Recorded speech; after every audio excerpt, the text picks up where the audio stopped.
All right, so today on Trades Talk Podcast, we got Jason Garraway with 316 Health Insurance and a whole plethora of other shit.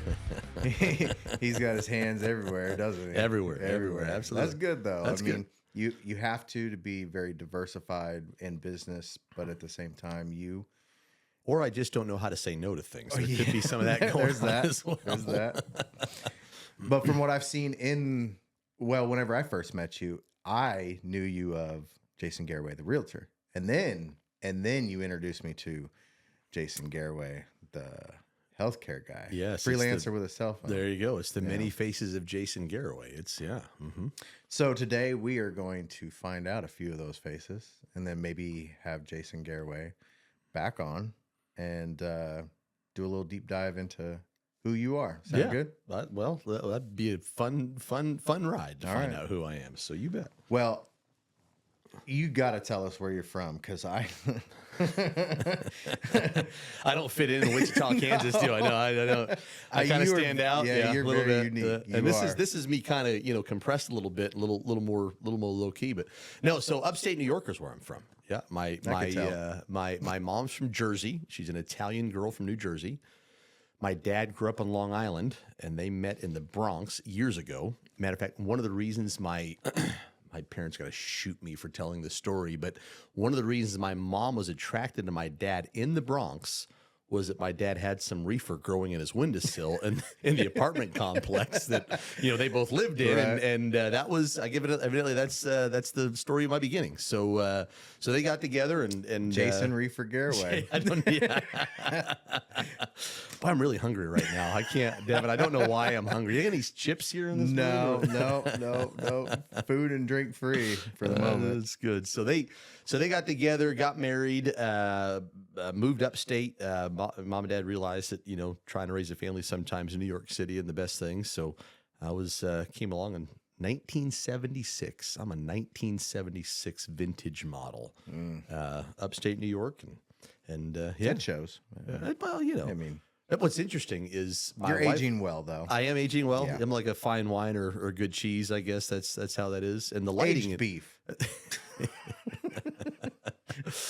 So what's interesting is I took my wife back up to New York this last October to help her see all the the foliage and the leaf change and all that.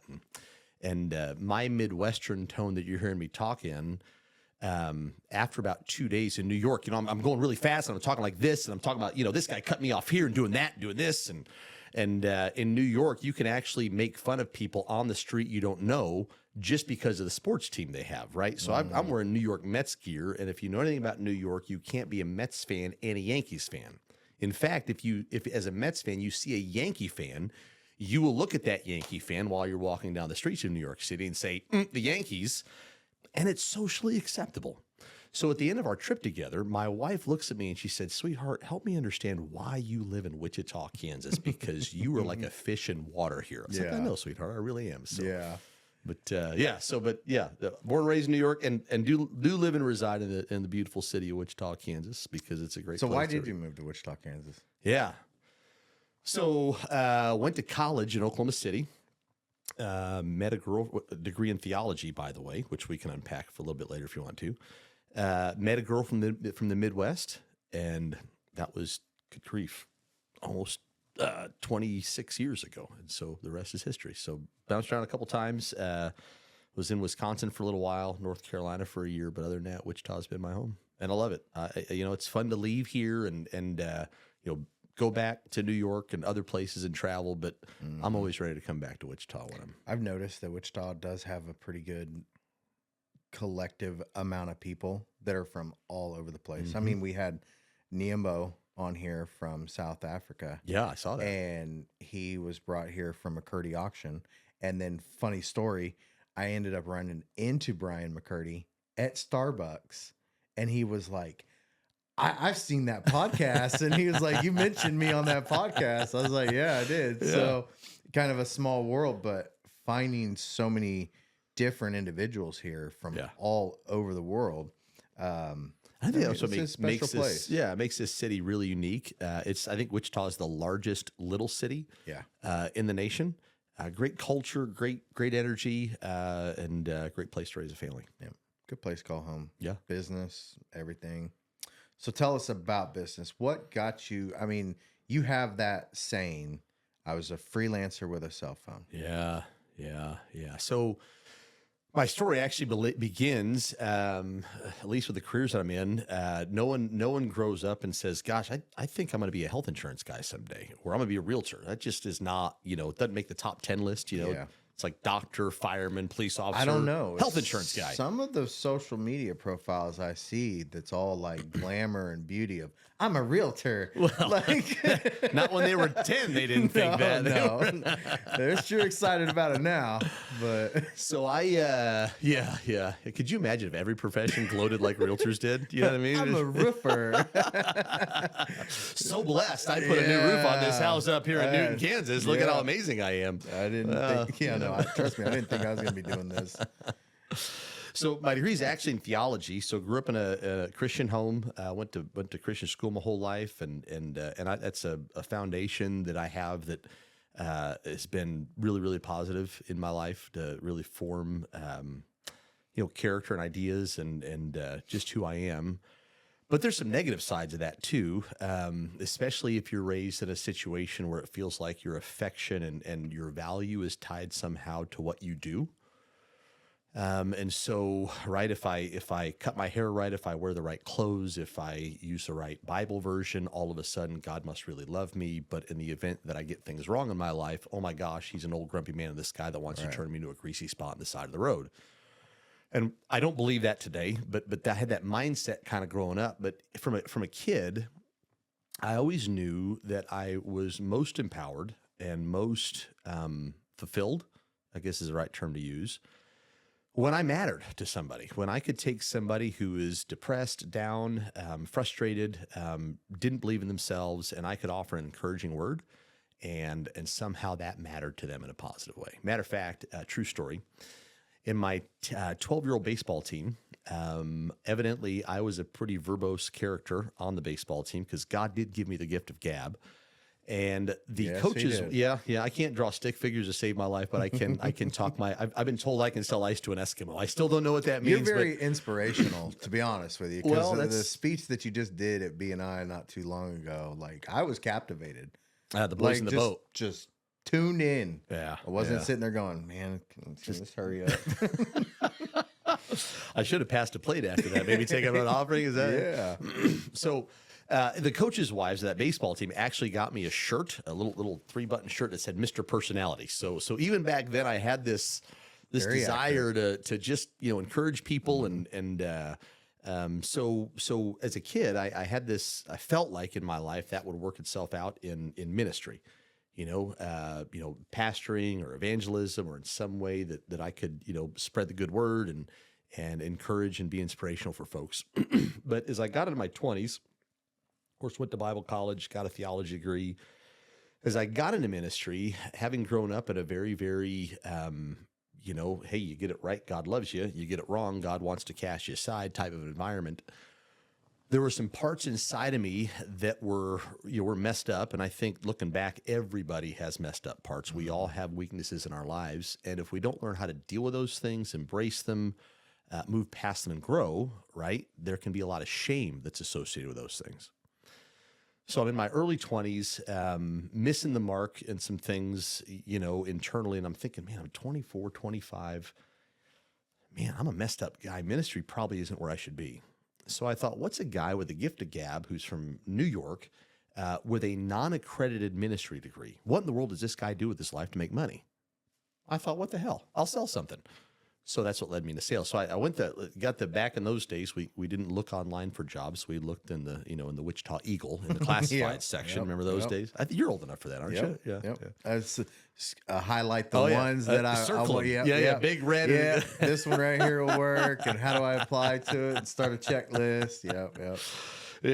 So get out the old Wichita Eagle. I'm looking at classified ads, and I looked at car sales and thought, my gosh, I don't think morally and ethically, and I sure as heck don't want to give up every Saturday in car sales. I actually looked at real estate at that time, but I was drawn to the insurance business, specifically the health insurance business. One, because there's not very many people in it, and two, because it has this idea of renewal income. So in the insurance game, if I sell you a policy, I make some money the first year, but for every year after that you keep that policy, we get a little bit of a kickback. So I wasn't very smart when I was younger, but I was smart enough to recognize if when you sell a house, I got to sell another one to make some money. If I sell a car, always got to sell another one. But in insurance, if I can build up a book of business, that pays the bills long term. So interviewed with lots of different companies and ran across a company at that time called Reserve National Insurance Company. Met a guy named Roger Schuster, and he interviewed me, and I felt like when we were done there that I could still be a halfway decent Christian and sell health insurance. But that's what got me in the business years ago, was not necessarily how do I be entrepreneurial, but how do I make some money and readjust. And so what's interesting is health insurance for me wasn't necessarily a step on some master plan. Matter of fact, at the time, it was a step away from what I thought my purpose was, what I thought why I was here to do, what I was here to do. So health insurance, that journey for me was more of a, how do I, survive and reinvent myself. And what I've learned over the last 25 years, that was, 2006. So yeah, that was, 2003. That's 22 years ago. What I've learned in that time is that the path sometimes that God has for us always works itself out, even in spite of who we are. So that desire that I had early in my life of how do I be transformational in people's lives? How do I offer a word of encouragement? How do I make a difference? And it doesn't have to be a long-term difference. It can just be in a moment difference. I get to do that every single day now in health insurance, because people come to that industry confused, frustrated. Made national news a few months ago where a guy shot a high-ranking CEO of a very prestigious insurance company in the back out of frustration. So it's not an industry where people are like, yes, let's talk about health insurance. It's an industry that's full of confusion, fear, chaos, and we've been able to position ourselves in such a way that offers education, empowerment, and whether it makes us money or not, we're here to help them figure those things out. So I get to be transformational in people's lives. So that started as a freelancer with a cell phone, like everybody does in insurance or sales. And for many of the years it was me and a cell phone, and then over the last several years we've transitioned into agency ownership and trying to move past where I'm doing all the work, but empowering teammates and around us. We've got 16 employees, which is really, really cool to build something bigger than who you are that has the same mission. So it's almost like a cornerstone, what you have right there, of being able to start something just amazing. I like the location as to where you're at. Well, we are. You can't get more downtown in Wichita than we are. We literally are on the corner of Douglas and Main. There is no better downtown spot. Matter of fact, next time you're down there, you really should come by my office and just beat on the glass, because every time somebody does that, I literally lose my crap. Oh my God. So I will put that on the to-do 100%, list. Yes. Yeah. I will And bring that. the camera, show it on the podcast, Run, let's go. No, just one big loud bang. Just, almost like a drive-by. Yeah, that'd be great. That'd be fantastic. That would. Or, no, I don't want to do it. Like, I'll just drive through. No, don't do that. Somebody tried that, actually. There was a guy going north. Matter of fact, the owner of Doodah's Diners going north on Main Street. Somebody ran the red light broadside of this guy, backed him up into the glass, which he flipped around. Flipped him around. So he hit him, and his back end kind of got knocked in. Happened on a Monday morning at 8 o'clock in the morning, which normally, 51 weeks out of the year, I'm there at 8 o'clock in the morning on a Monday. That particular week of the year, my wife and I are in the Florida Keys. So thank God I wasn't there, but came driving through. So we'd have clients come into the office, and I'd tell them, they say, man, what happened here? I said, well, I figure McDonald's can put in a drive-through, and sell crappy food, sorry, McDonald's, to sell that great food that McDonald's has out the drive-through. We could sell some health insurance maybe through a drive-through. And I had some people that actually bought that, but I guess I have the gift of gab and the gift of sarcasm, Devin. That's not always a good mix for sure. So your sarcasm is top tier. I just have to say. And the more we become friends, the worse it gets. It does. Don't ever become friends with Jason Garraway and give him your personal cell phone number, because you might get pictures you really don't want. Like, dude, really? Well, they're intimate pictures. They're just they're intimate, all right. Or he may call you in the middle of a big meeting, just to see if your phone is on. But I love how you're like, hey, really quick, you're on speakerphone. So you tell me. Well, there are times. Don't talk like we normally do. No. Whatever are you talking about, Devin? How do we normally talk? Yep, gift to gab, both of us. There you go. So what got you from the freelance with a cell phone? What transitioned to being a realtor? Like, that's sort of in the same realm, still sells, but I've seen just in the time that I've known you, what has it been, 6 years now? 5 years? Yeah, 2020. Yeah. Yep. So you've shown me like both sides.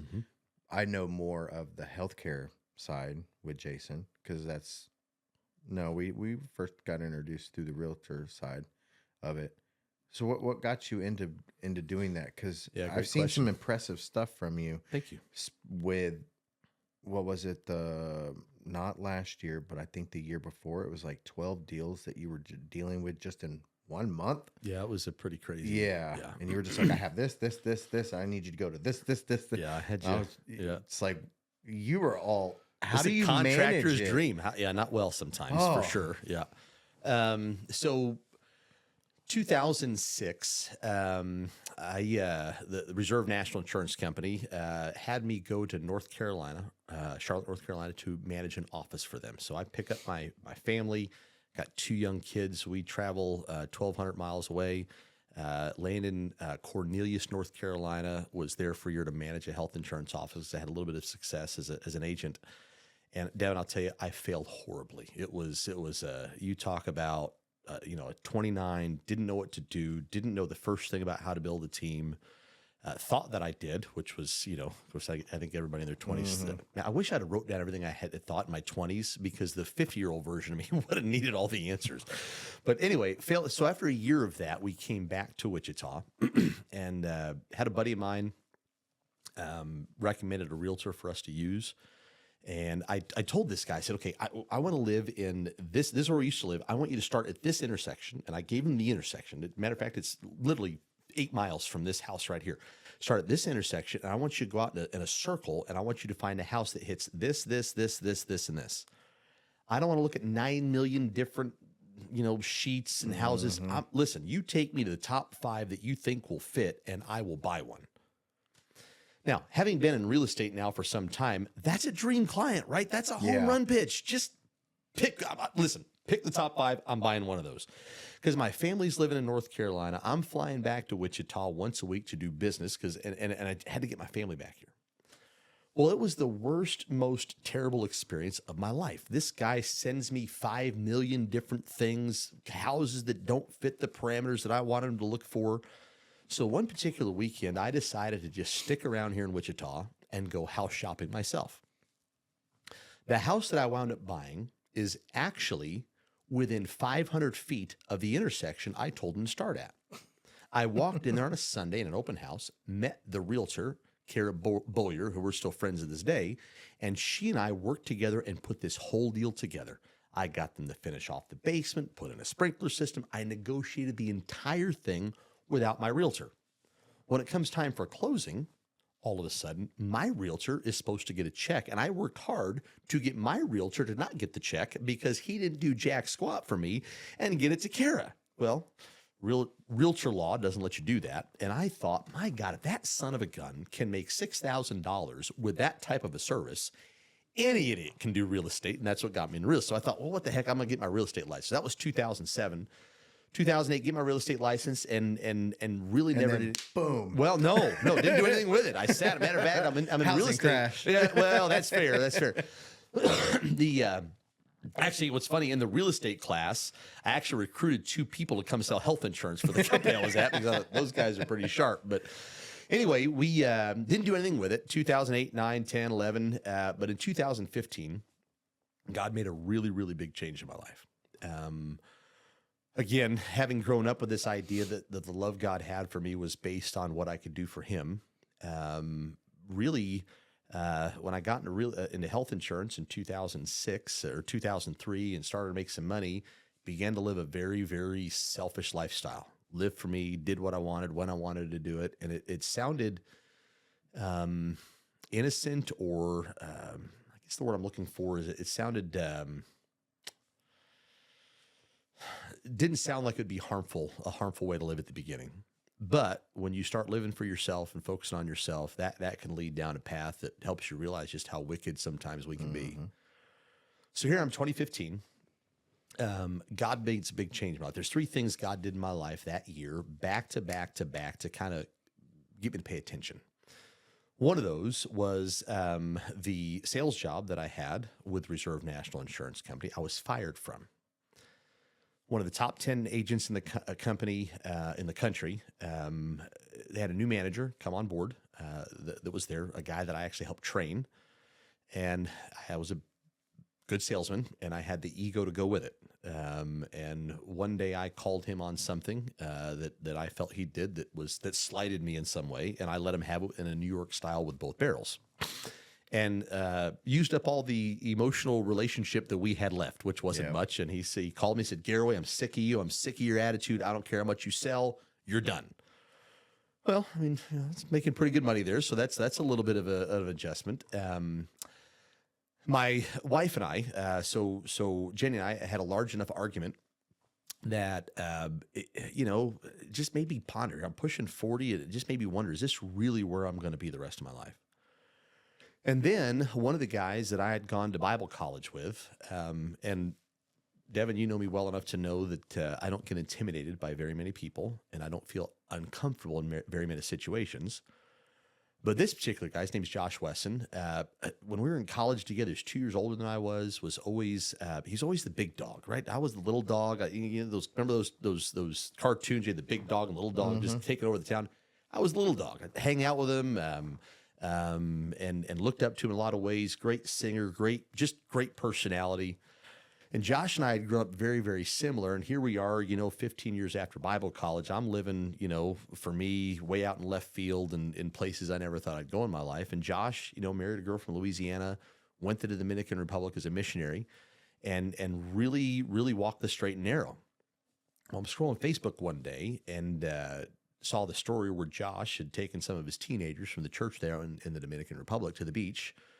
3 of those teenagers got stuck in a riptide, and Josh, one of the strongest guys I ever knew, swam out, rescued the first one, swam back out, rescued the second one, but he and the third one died in a riptide in that ocean that day.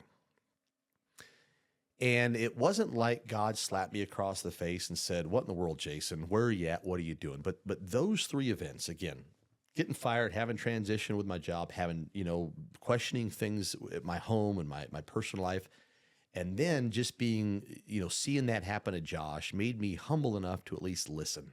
I remember talking to Jenny and said, "Hey, listen, I'm going to go down to Josh's funeral." Drove down to Louisiana, met a good buddy of mine, Brett Pennell, who pastors one of the largest Baptist churches up in Toronto, Canada. Met him in Houston. We drove in together into Louisiana, spent a couple days together. And when I got back from that, I looked at my wife and I said, "Jen, I don't know the next steps for us, but I feel like in some way we've got to get back into church someplace." And that was a difficult step for me because having grown up Sunday morning, Sunday night, Wednesday night, Christian school, Bible college, I mean, for 22 years of my life, that's all that I knew. And inside the church, while I love church and I've got a strong relationship with God, sometimes you get full of people who are not so perfect.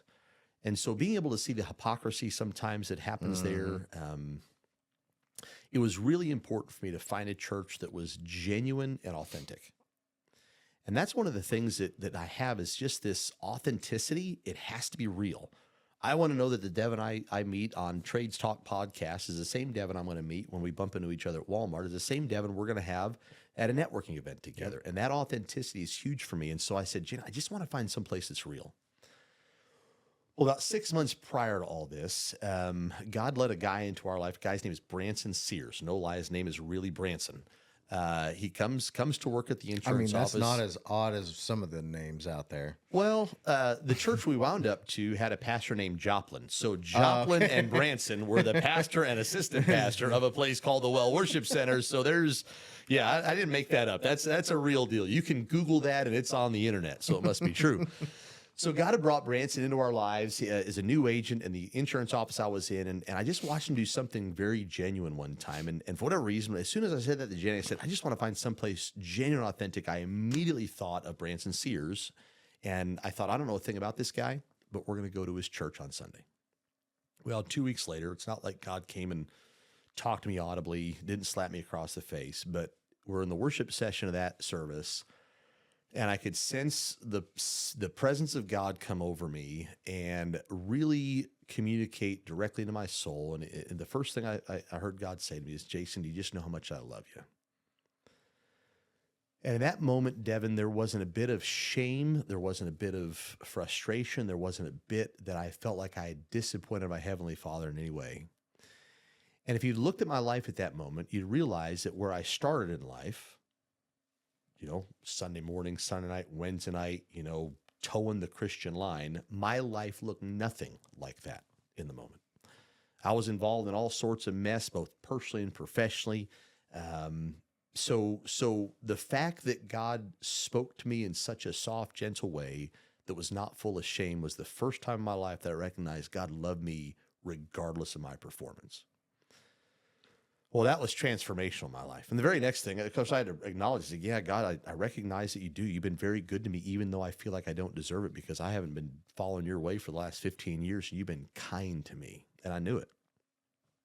Well, the next thought was, well, Jason, why in the world can't you serve me? You're in bondage to so many things in your life right now that you thought were freedom because you finally, got rid of the religious thing and you can go do whatever you want. Right. And you're finding out there's really not freedom there. It's more chains. And so that began a journey for me of life change. And, 2015? Yeah, 2015. Yep. August 23rd, 2015.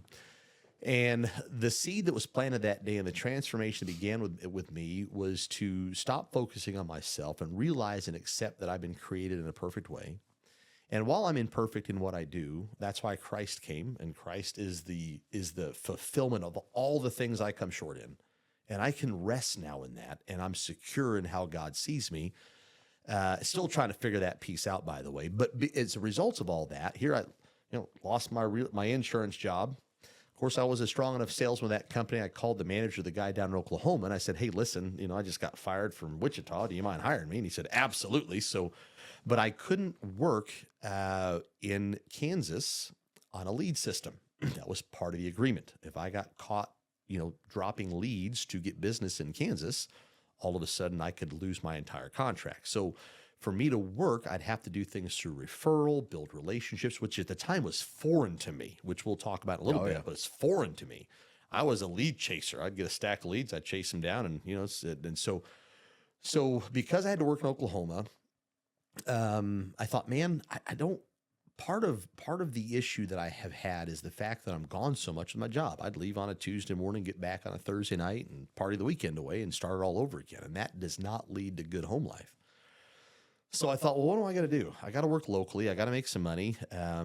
My wife, who also worked for that insurance company at the time, who I also got fired because she did nothing wrong, but I have a big enough ego, I guess, to get us both fired. I went back into education. I would agree with that. I do. Yeah. And she lets me know. Yeah. She reaps the consequences of my stuff for sure. Yeah. God bless her. Jenny, I love you. You're an amazing Jenny, person. I'm sorry. Yeah. No. Apologize for What is it that God gives women that lets them see us in a different light than how we are? Whatever that piece is amazing because we're all 12 in our head, Devin. Let's be honest. We're cracking fart jokes and inappropriate humor all the time, but they simplistic and complex, they're just, I think it's the questions that they ask that we don't ever think of. Oh, well, that's we're just like one track mind over here, one track mind over there. I got to do this. But at the same time, biologically, we were built to be behind the bush and hunt. I got it. Cool. Here you go. Done. Eat. There you go. Figure it out. I figured that out. You figure this out. It's So yeah, I mean, yeah, we were meant to go out, go hunt, go do this, bring back the food, and protect. They were meant to run the house. Yeah. Well, thank God Run for the him, for operation. Sure. Yeah. So Thank God for him. So she goes back in education, and I thought, man, I want to work local. I don't want to be gone all the time. And so that's when the real estate thing came back. And as I began to figure out how to do real estate, I realized that real estate is not driven by leads. You can do it that way, but the lead game is kind of like good grief, it's kind of like a 6-year-old soccer game, right? Where you've got this soccer ball and you've got like 26-year-olds within 2 feet of that soccer ball trying to take a swing at it. It's miserable for the kids. It's miserable for the soccer ball, and it's miserable for the parents, but yet we go sit out there in 10-degree temperature and watch them do it. And so that was the lead game, and real estate that's not how that game is won. Real estate is all based on referral. People pick realtors based on who they know, they like, and they trust, or their friends and neighbor know, like, and trust. Just like I did years before when I came across the guy that actually led me into real estate. I called a buddy of mine that I trusted. I said, who should I use? So as I began to figure out how to build relationships and recognize that through those relationships, then the business comes, I thought, man, what's it look like if I could take the principles I'm learning in real estate, apply it in the health insurance world? I wonder if they'd work. Well, they do. Exponentially, they do. Yeah. And so that led me into real estate. So I never intended to have 2 full-time gigs. Although at the time we did have 3 teenage daughters at home, so maybe being gone a little bit was better than dealing with you know. Oh, yeah. Okay, all right. One of them, we were looking at Christmas pictures a couple of years ago, or Christmas looking at pictures. Had my phone cast up on the TV, and one of our daughters just looked at us, said, "I'm frowning in every one of those pictures." It's like, "I know, sweetheart." She said, "Why am I frowning the whole time?" I said, "Sweetheart, from the time you were about 12 to the time you were 17, everything was wrong. I mean, it was just, and we had 5 kids. So, if 4 of them wanted to go see this movie, she'd want to go here. If she wanted to do this, so it was just this, for what it's worth." So yeah, so that real estate was there. And then it shouldn't be that helping people and empowering them to make good decisions and then just doing the right thing separates you in any business. It shouldn't be that way. But unfortunately, it does. Client experience is something that's highly overlooked today. I don't care what profession you're in. I don't care if you're a contractor, you're a plumber, you're a health insurance guy, you're a realtor, or you sell widgets. The world is marching away from personal interaction. Yep. Everything's AI, call one for this. Oh, it's cheaper for us to have a call center, somewhere out of the country. And people are frustrated. Clients, people, they want to be treated with dignity, with respect. They don't want to be sold to, but they do want to get wisdom and counsel from an expert. Yep.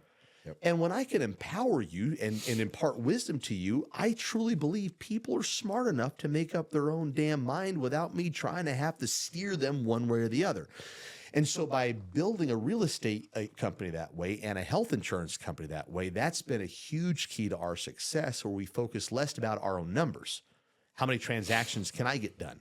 How many sales can I make? How much revenue can I generate? All of those are prideful, inward focused. And I'd learned in my journey away from God for 12 years that success never happens there. Fulfillment never happens there.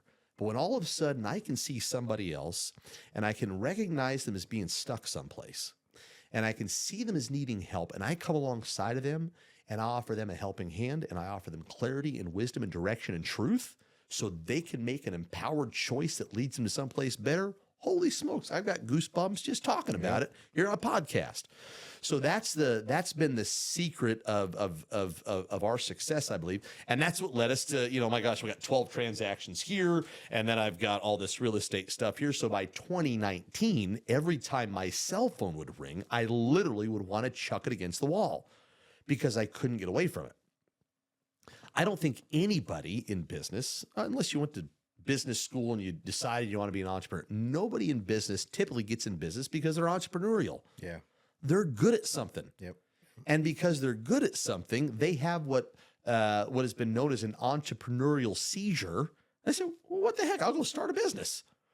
Well, what happens is they don't actually own that business. They think they own that business. But the truth is that business owns them. Yep. it takes up residence in their mind. Yeah, Okay, you're yeah. feeling that one, aren't you? Yeah, okay.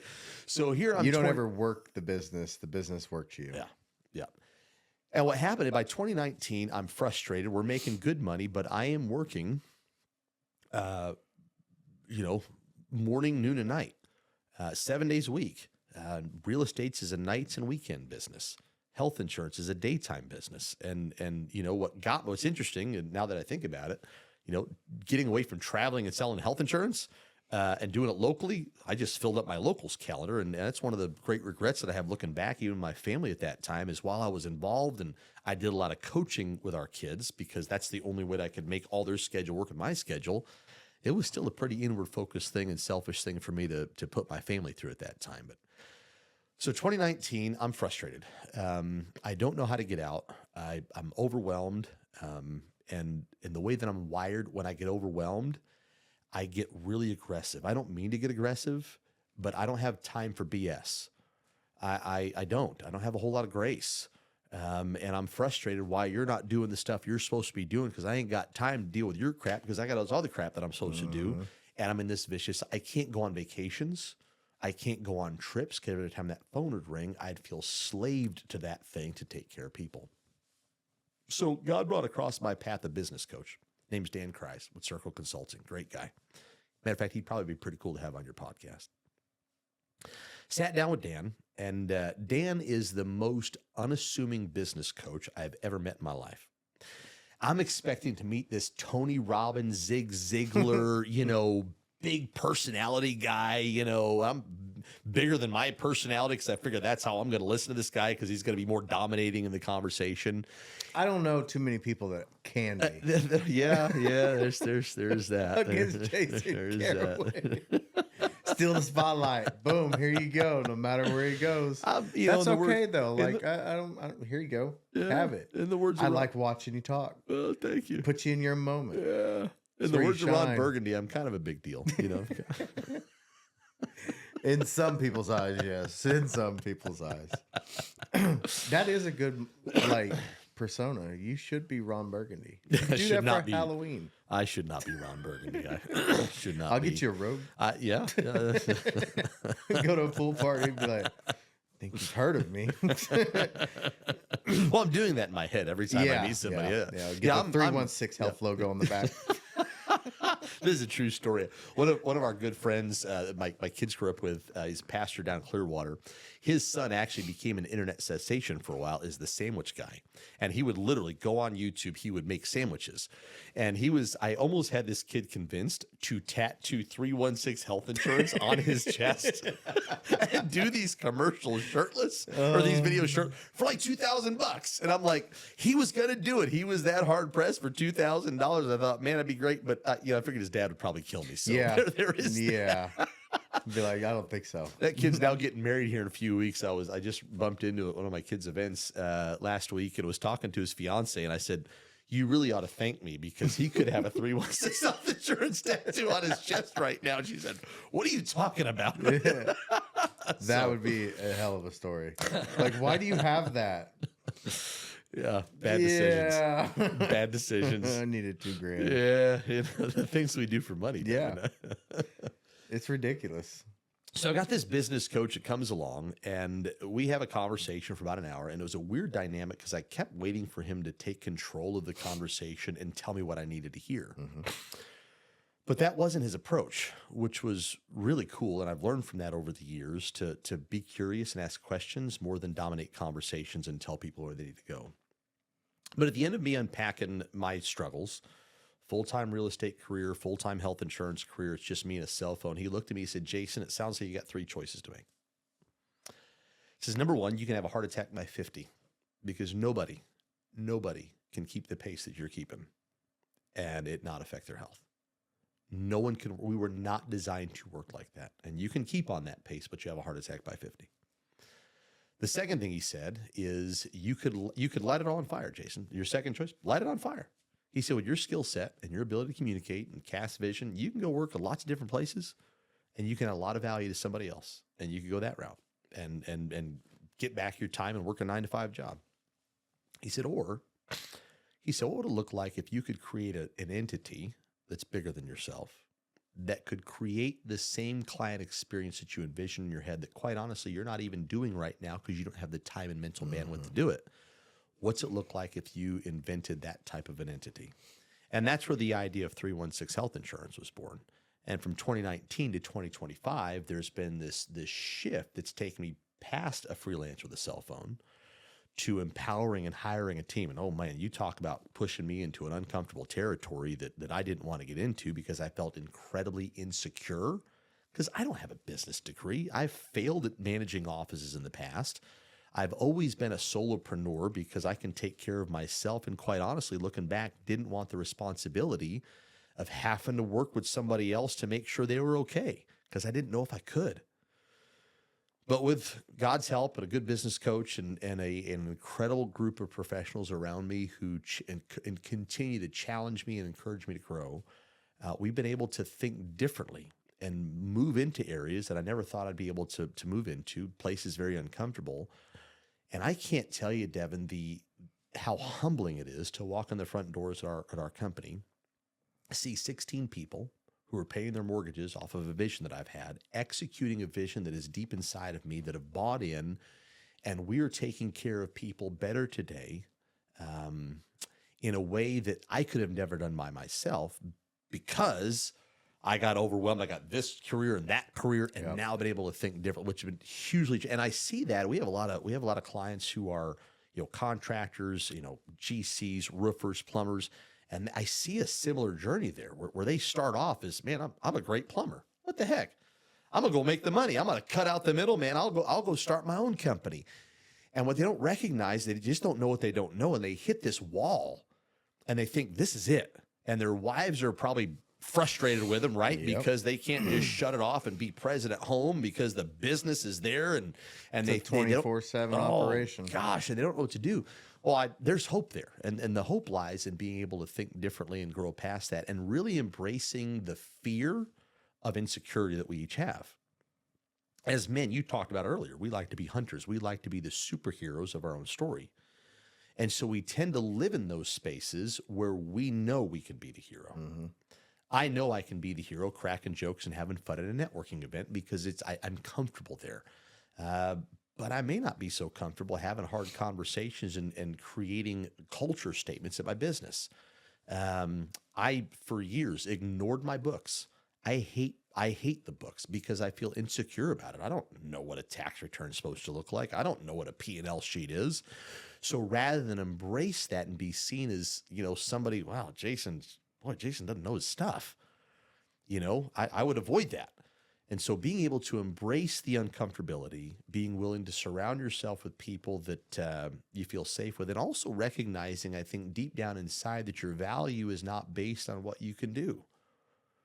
Your value is based on who you choose to be. Yep. And what you do comes from who you choose to be. And again, to bring it full circle from growing up in this space where I thought my value is tied to what I can do, learning that I'm accepted and appreciated and loved for who I am, being comfortable with who I am and recognizing the failures or what I see as failures or shortcomings in my life is okay. And then being willing to grow and to learn past those, man, I'm telling you what, that's stuff I wish I'd have learned when I was 15, 16, and 17 years old. I would say you, in conjunction with several other individuals that's come into my life since 2020. Yeah.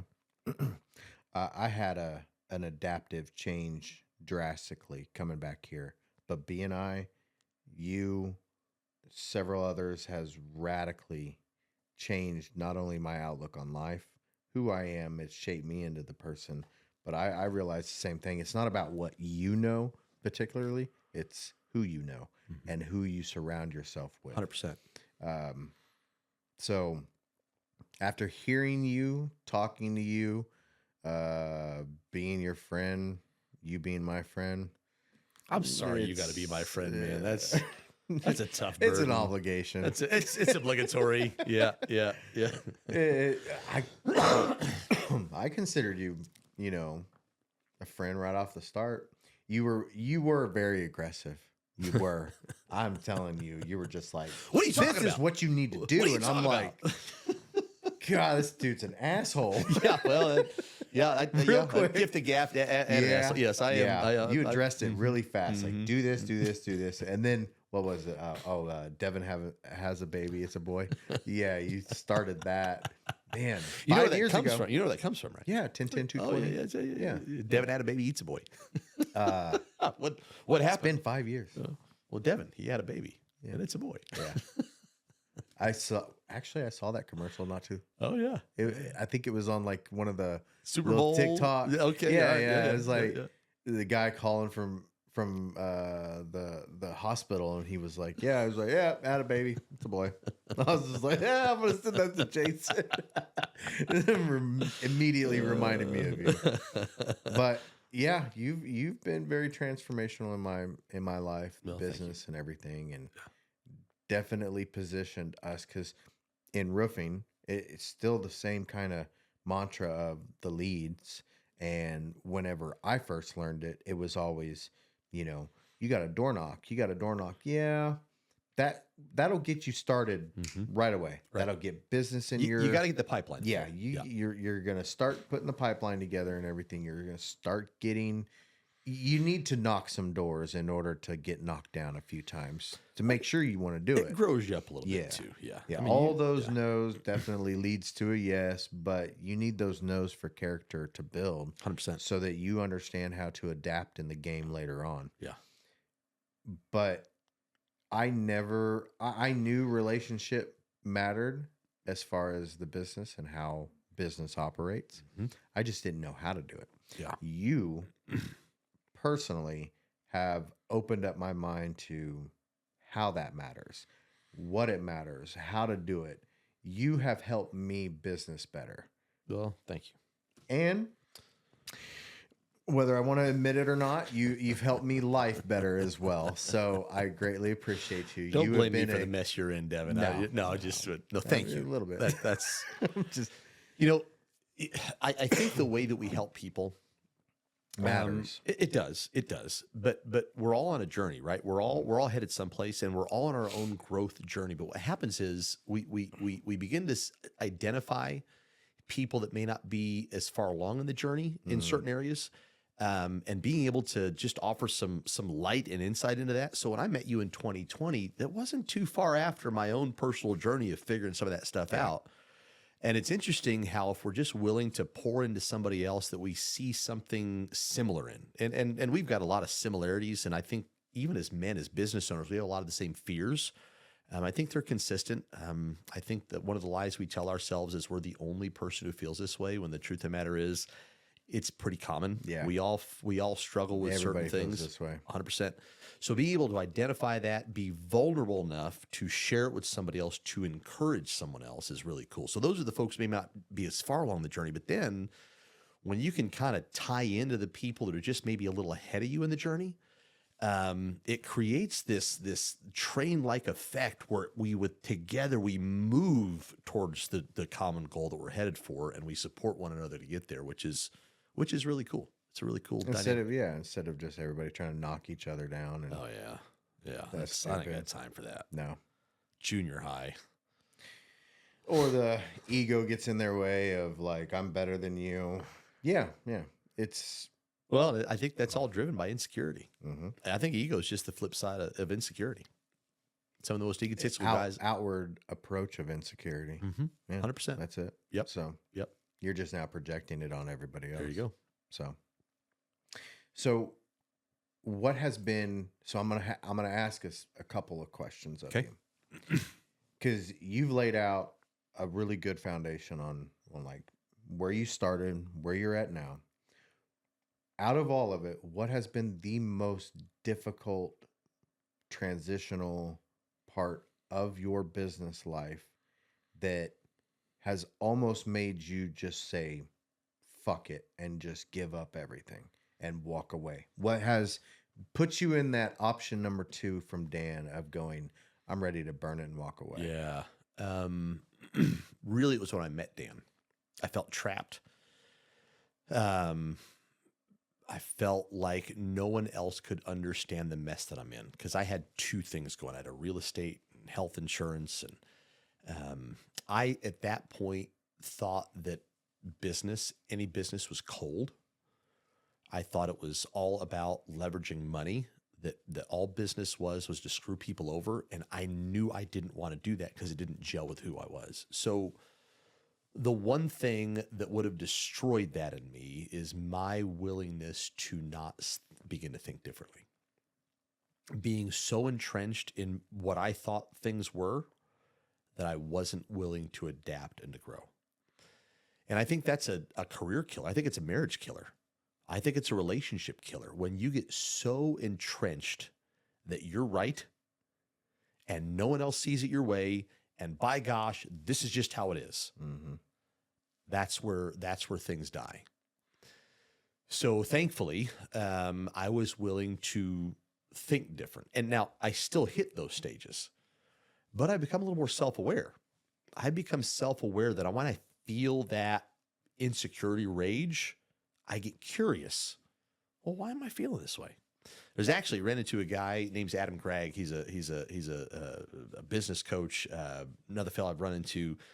We were in a meeting one day, and he gave me. I don't think he realized what an impact he had with me. But sometimes we get these thoughts of man, I can't do this, or man, I'm just overwhelmed that nobody feels this way, and I'm so frustrated. Rah, rah, rah, and this client sucks, and my wife is this, and my kids are blah blah blah. And we get in these boxes of self-deception if you read the Arbinger Institute's books, but these places where we're caricaturizing truth. We're not seeing the world properly.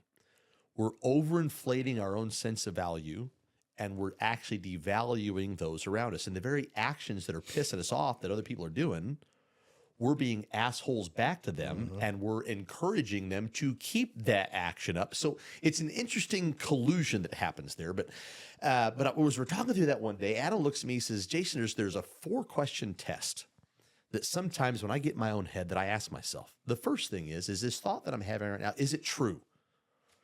Is my client a pain in my ass? Absolutely, it's true. The second question is it always true? I don't know about you, but that gives me a little bit of space to step back and maybe think a little more logically about what's going on. Is it always true? No, probably not. Yeah, right now they're being kind of a pain in my rear, but is it always? No, it's not. Well, the third question is, well, how do I act when I believe it's true? I rise up and I don't know how you do it, but I bulldoze over the top of it to get my way. It's just, it's the Italian New Yorker in me. I think you had Stan Stuyvesant on this podcast. He and I suffer from the same deal. Well, we will bulldoze our way through it to get it done. And if the job gets done, great. I don't care if I blow up relationships in the process. It's not good for long-term growth and community. Nope. And the fourth question is, how would I behave if I never even had this thought? I'd probably get curious. Well, why is this client giving me frustration right now? What's at the heart? Is the guy just a jerk? Probably not. He probably doesn't feel heard, appreciated, understood. And truth of the matter is, I've got to have some extreme ownership in that situation because I can't change him, but I can sure change me. Yeah. And so while I'm trying to make everybody else change themselves to fit my world, what I'm actually doing is inviting everybody around me to conflict with me. But when I'm able to step back and be curious and see people for who they are and get curious about what's driving the emotions, it lets me fulfill my purpose, which is how do I take somebody who's frustrated, confused, doesn't know what to do, insecure, and how can I shine light in that moment to lead them to empowerment, which is what gives me fulfillment in life. So what would have destroyed my business early on is if I was not willing to move past my own ego and my own self and my own way of how I thought the world should work. It seems like that's often in a lot of aspects. We get in our own way. Oh, 100%. In a lot of areas of our life, whether it's business, personal, finances, that egotistical, we step into our own way of our own success because of the way we think or the way that we think that others should think. Right. I know I've had some challenges like it. I don't want to say roofing's easy, but it comes easy. The relationships is what I had to learn. I had to learn how to adapt to what I needed to do to advance it, just because the work itself, as far as getting the business, understanding the business, insurance side of it, yeah, all of that's pretty simple and easy to me. It's everything else that's not. So I had this idea of, oh, because that's easy, everything else is going to be easy. I'm going to get this down pat, no problem, not at all. But I've learned that it's that's kicked never me in easy. the ass multiple times. Like, it's not. No, it's not that easy. Well, and then you get curious. So in your world, right, you've got lots of different clients with lots of different styles, right? And then we got to get curious. Well, what's your style? Yeah. Are you a Jason Garraway who's all about facts and I don't need the gritty details? Just sell me on the idea and do your job. Right. That's what I need to win a deal. You talk to my wife, she's going to ask you 9 bazillion questions because she wonders about stuff. I knew the questions for your roof weren't coming directly from No, you. absolutely not. No, it was, it was all, what about this? What about this? But I was she's about to wired tell that you, way. just put Jenny on the phone. She is smarter than me. Yeah. Yeah.